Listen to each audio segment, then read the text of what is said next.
Bismillahirrahmanirrahim. Assalamualaikum warahmatullahi wabarakatuh. Perkenalkan, nama saya Ayu Trisna Ashari dari kelompok 4, kelompok audit. Nah, kali ini Ayu akan membahas tentang audit kewajiban jangka panjang.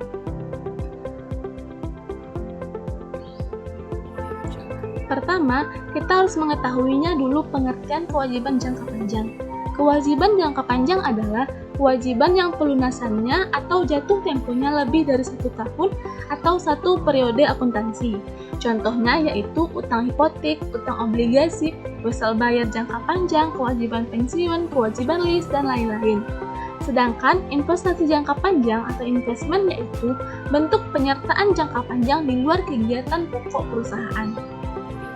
Nah, kewajiban jangka panjang meliputi utang-utang yang dapat dilunasi dalam jangka waktu lebih dari 1 tahun. Dan ada 7 macam yang termasuk dalam utang jangka panjang. Pertama, utang obligasi atau bond payable, yaitu pinjaman jangka panjang dengan menjual obligasi, baik di dalam negeri maupun di luar negeri. Contohnya, registered bonds, coupon bonds, term bonds, convertible bonds, dan lain-lain. 2. Kredit investasi atau long term loan, yaitu pinjaman dari bank atau non-bank untuk pembelian aktiva tetap kecuali tanah, contohnya gedung, peralatan, kendaraan, dan lain-lain.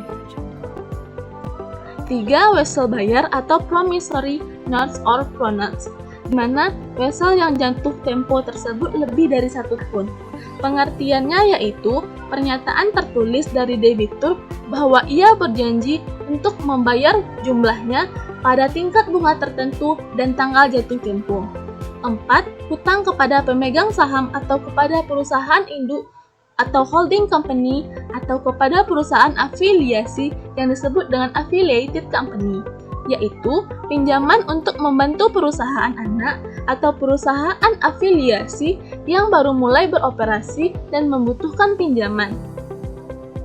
5. Hutang subordinasi atau subordinated loan, yaitu hutang kepada pemegang saham atau perusahaan induk yang tanpa bunga dan dibayar kembali pada saat perusahaan telah mempunyai kemampuan untuk membayar kembali hutangnya. 6. Bridging loan, yaitu pinjaman sementara yang akan dikembalikan jika kredit investasi yang dibutuhkan perusahaan sudah diperoleh. Terakhir, hutang leasing, yaitu hutang dalam rangka sewa guna. Pengertiannya yaitu hutang yang diperoleh dari perusahaan leasing untuk pembelian aktiva tetap. Di sini dalam bentuk kapitalis atau sales and leaseback. Hutang leasing dicicil dalam jangka panjang. Hutang leasing yang jatuh tempo dalam waktu kurang dari 1 tahun dikelompokkan sebagai kewajiban jangka pendek. Sedangkan hutang leasing yang jatuh tempo dalam waktu lebih dari 1 tahun dikelompokkan sebagai kewajiban jangka panjang. Nah, sekian dari Ayu, terima kasih. Wassalamualaikum warahmatullahi wabarakatuh. Tujuan pemeriksaan kewajiban jangka panjang. Yang pertama yaitu untuk memeriksa keberadaan internal kontrol kewajiban jangka panjang. Kemudian, untuk memeriksa pencatatan dan otorisasi kewajiban jangka panjang per tanggal neraca. Yang ketiga, untuk memeriksa pencatatan kewajiban jangka panjang di neraca betul-betul merupakan kewajiban perusahaan. Yang keempat, untuk memeriksa kewajiban jangka panjang yang berasal dari legal claim atau aset yang dijaminkan sudah diidentifikasi. Yang kelima, untuk memeriksa konversi kewajiban jangka panjang dalam falas per tanggal neraca ke dalam kurs tengah BI dan selisih kurs dibebankan atau dikreditkan pada laba rugi tahun berjalan. Kemudian yang keenam yaitu untuk memeriksa pencatatan biaya bunga dan hutang bunga serta amortisasi dari premium atau diskon per tanggal neraca. Kemudian selanjutnya untuk memeriksa semua persyaratan dalam perjanjian kredit telah diikuti oleh perusahaan sehingga tidak terjadi bank default. Bank default adalah suatu keadaan di mana operasional bank tertentu dapat dihentikan oleh otoritas pengawasan perbankan oleh negara di mana bank tersebut berada.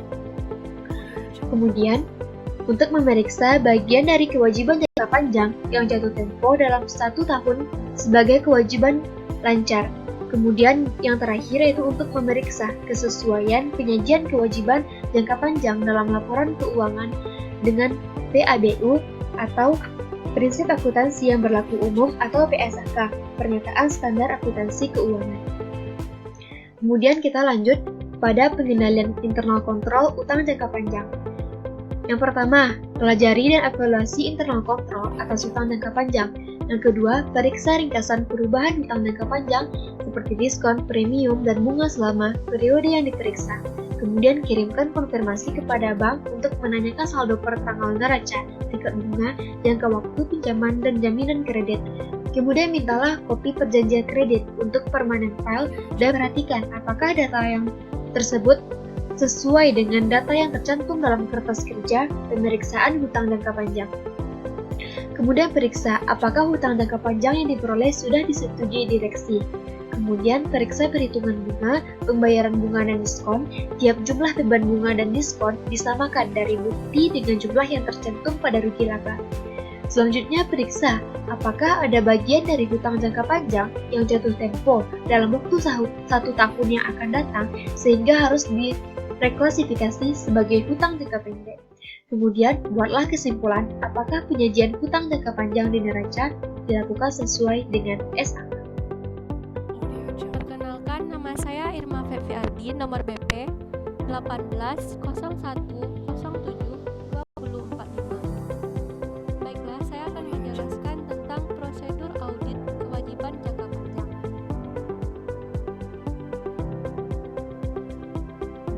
Dalam prosedur audit kewajiban jangka panjang, langkah pertama yang dilakukan adalah pelajari dan evaluasi internal kontrol kewajiban jangka panjang. Yang kedua, dapatkan dan periksa ringkasan perubahan kewajiban jangka panjang beserta diskon, premium, dan bunga selama periode yang diperiksa. Setelah itu, kirim konfirmasi kepada bank. Setelah mengirim konfirmasi kepada bank, minta kopi perjanjian kredit, permanent file, periksa otorisasi perolehan atau penambahan kewajiban jangka panjang. Setelah itu, periksa perhitungan bunga, pembayaran bunga, dan amortisasi diskon atau premium dari obligasi. Selanjutnya, lakukan tiap jumlah beban bunga dan amortisasi diskon atau premium obligasi dengan jumlah yang tercantum pada laporan laba rugi.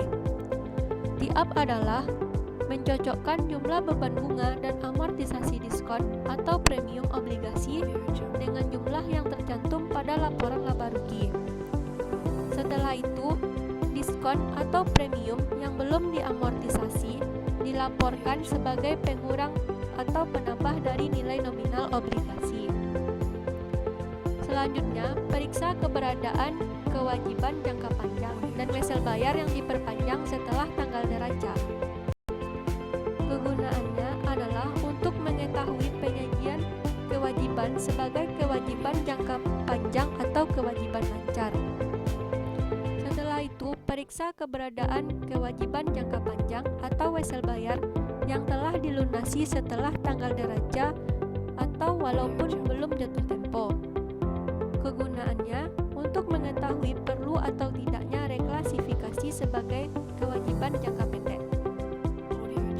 Setelah itu, kewajiban dari pemegang saham atau direksi dari perusahaan afiliasi harus dikirim konfirmasi dan periksa pembebanan bunga atas pinjaman tersebut. Langkah selanjutnya, sesuaikan pencatatan dan penyajian di neraca tentang hutang leasing dan PSAK nomor 30 atau sewa guna usaha. Setelah itu, periksa kewajiban jangka panjang yang jatuh tempo dalam waktu 1 tahunnya, sehingga harus direklasifikasi sebagai kewajiban jangka pendek. Selanjutnya, konversi kewajiban jangka panjang dalam falas per tanggal neraca ke dalam kurs tengah BI dan selisih kurs dibebankan atau dikreditkan pada laba rugi tahun berjalan. Selanjutnya, lakukan penelaah analitis atau analytical review prosedur. Kewajiban jangka panjang dan biaya bunga untuk melihat kemungkinan adanya kesalahan pencatatan biaya bunga. langkah terakhir, sesuaikan penyajian kewajiban jangka panjang dalam laporan keuangan dengan PABU atau PSAK. Baiklah, hanya sekian yang dapat saya jelaskan. Terima kasih. Baiklah, perkenalkan nama saya Yulia Putri Soleha. Di sini saya akan melanjutkan materi kewajiban jangka panjang tentang pengujian substantif kewajiban jangka panjang. Yang pertama yaitu kita harus mengetahui terlebih dahulu yaitu tujuan pengujian substantif terhadap utang jangka panjang. Yang pertama yaitu kita memperoleh keyakinan tentang keandalan catatan akuntansi yang bersangkutan dengan hutang jangka panjang. Yang kedua, membuktikan bahwa saldo hutang jangka panjang mencerminkan kepentingan kreditur yang ada pada tanggal neraca dan mencerminkan keterjadian transaksi yang berkaitan dengan hutang jangka panjang selama tahun yang diaudit. Yang ketiga, yaitu membuktikan kelengkapan transaksi yang dicatat selama tahun yang diaudit dan kelengkapan saldo hutang jangka panjang yang disajikan di neraca. Yang keempat, yaitu membuktikan bahwa jangka panjang yang dicantumkan di neraca merupakan klaim kreditur terhadap aktivitas entitas. Yang kelima, yaitu membuktikan kewajaran penilaian hutang jangka panjang yang dicantumkan di neraca. Dan terakhir, yaitu membuktikan kewajaran penyajian dan pengungkapan hutang jangka panjang di neraca. Selanjutnya kita langsung masuk ke prosedur audit untuk pengujian substantif terhadap utang jangka panjang. Yang pertama, yaitu keberadaan dan keterjadian. Di mana auditor membuktikan apakah saldo hutang jangka panjang mencerminkan kepentingan transaksi yang berkaitan dengan hutang jangka panjang selama tahun yang diaudit. Untuk mencapai tujuan tersebut, auditor melakukan berbagai pengujian substantif berikut ini. Pertama, yaitu melakukan pengujian analitik. Selanjutnya, pemeriksaan bukti pendukung transaksi yang berkaitan dengan hutang jangka panjang dan biaya bunga. Selanjutnya, review terhadap otorisasi dan kontrak penarikan hutang jangka panjang. Dan terakhir, yaitu konfirmasi dari kreditur dan bond trustee. Selanjutnya, yaitu kelengkapan, di mana untuk membuktikan bahwa hutang jangka panjang yang dicantumkan di neraca mencakup semua kepentingan kreditur terhadap aktivitas entitas pada tanggal neraca dan mencakup semua transaksi yang berkaitan dengan hutang jangka panjang dalam tahun dan diaudit. Yang ketiga, yaitu penilaian. Penyajian di dalam neraca harus dengan menjelaskan sebagaimana diatur dalam prinsip akuntansi tersebut. Dengan demikian, untuk membuktikan asersi penilaian hutang jangka panjang yang dicantumkan pada neraca, auditor harus melakukan pengujian substantif berikut ini. Yang pertama, yaitu prosedur audit awal. Yang kedua, yaitu pengujian analitik. Yang ketiga, yaitu pemeriksaan bukti pendukung transaksi yang berkaitan dengan hutang jangka panjang dan biaya bunga. Yang keempat, review terhadap perjanjian hutang jangka panjang dan pelajari pasal-pasal yang terkait di dalamnya. Yang kelima, yaitu konfirmasi dari kreditur dan bond trustee. Dan terakhir, yaitu perhitungan kembali biaya bunga. Selanjutnya, kita masuk ke kepentingan atau stockholder interest. Untuk membuktikan klaim kreditur atas aktiva entitas pada tanggal neraca, editor melakukan pengujian substantif. Yang pertama, yaitu pemeriksaan bukti pendukung transaksi yang berkaitan dengan hutang jangka panjang dan biaya bunga. Yang kedua, yaitu review terhadap perjanjian hutang jangka panjang dan pelajari pasal-pasal yang terdapat di dalamnya. Yang terakhir, yaitu konfirmasi dari kreditur dan bond trustee. Selanjutnya, yang terakhir yaitu penyajian dan pengungkapan.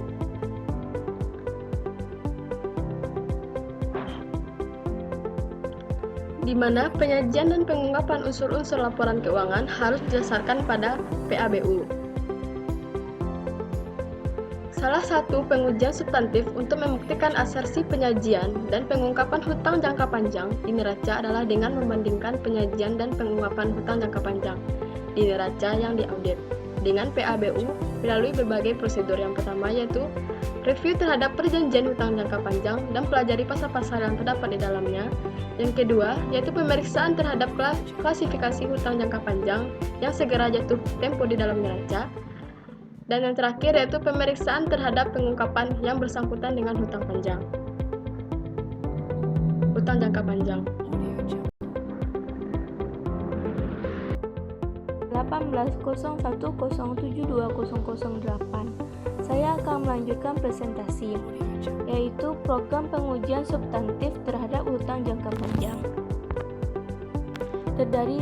Terdiri dari 4, yaitu pengujian analitik, pengujian terhadap transaksi rinci, pengujian terhadap akun rinci, verifikasi penyajian dan pengungkapan. 1. Pengujian analitik, yaitu ada 4 rasio. 1. Rasio hutang dengan total aktiva dengan rumus total hutang dibagi total aktiva. 2. Rasio hutang dengan ekuitas dengan rumus total hutang dibagi total ekuitas.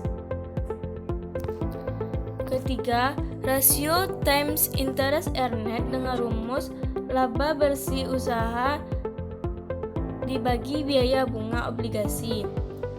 Yang keempat, rasio biaya bunga dengan hutang dengan rumus biaya bunga dibagi renata bunga.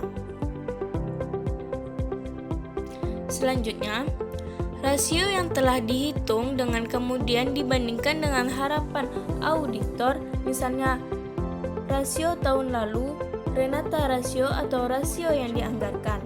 Pembanding ini membantu auditor untuk mengungkapkan 1. Peristiwa atau transaksi yang tidak biasa, 2. Perubahan akuntansi, 3. Perubahan entitas, 4. Fluktuasi acak, 5. Salah saji. 2. Pengujian terhadap transaksi rinci, yaitu dengan cara 1. Usut penerima uang dari penarikan hutang jangka panjang. 2.